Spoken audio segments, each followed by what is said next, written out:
నరేడి సునీత గారు పలుమార్లు సిబిఐ కోర్టులోన, హైకోర్టులో, సుప్రీంకోర్టులో పోరాడు. ఏదో ఫర్దర్ ఇన్వెస్టిగేషన్ చేయాలా, అవును, అవును. జగన్మోహన్ రెడ్డికి ముందే తెలుసు, 3 గంటలకు తెలుసు, 4 గంటలకు తెలుసు.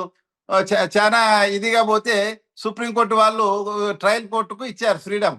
ట్రయల్ కోర్టు మొత్తం వినేసి ఈమె చెప్పిన అలిగేషన్స్ అన్ని ఆల్రెడీ సిబిఐ వాళ్ళు టచ్ చేసినారు, ఒకే ఒక విషయం టచ్ చేయలేదు.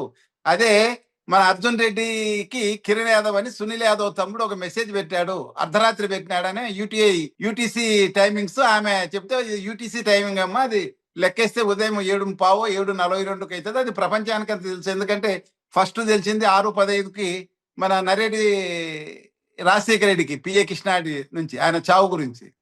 తర్వాత 6:30 నుంచి అవినాష్ రెడ్డి వచ్చాడు. అవినాష్ రెడ్డి అందరికి చెప్పారు, ఊరంతా తెలిసిపోయింది. అందరూ కూడా అప్పటికే 7:42కు ఇల్లు కిక్కిరిసి ఉందాడు.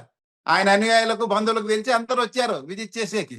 ఇంకా కొత్తగా తెలిసేది ఏముంది అని వాళ్ళు, ఇది వెరీ కామన్ అండి, ఇదేం కాదని third third supplementary final report, charge sheet అన్నది ఫైనల్ రిపోర్ట్ కూడా వాళ్ళు ఫైల్ చేశారు. సో ఈ కేసులో కొత్తగా ఎవిడెన్స్ కలెక్ట్ చేసేకేం లేదు. ఎందుకంటే సిబిఐ వాళ్ళు వాళ్ళ ముందు బ్యాచ్ చేసిన మిస్టేక్స్ ని రెక్టిఫై చేయాలని తర్వాత 25/5/2023 వచ్చిన తర్వాత వచ్చిన కొత్త టీం కూడా చాలా ప్రయత్నం చేసింది. ప్రయత్నం చేయక వదిలేసింది. ఈమె ఎన్ని పిటిషన్స్, ఎంత ప్రెజర్ పెడుతుంటే కూడా ఏమి లేదు దీంట్లో చేసేకి, ఏం లేదు దీంట్లో మేము చేసేకని వదిలేశారు వాళ్ళు.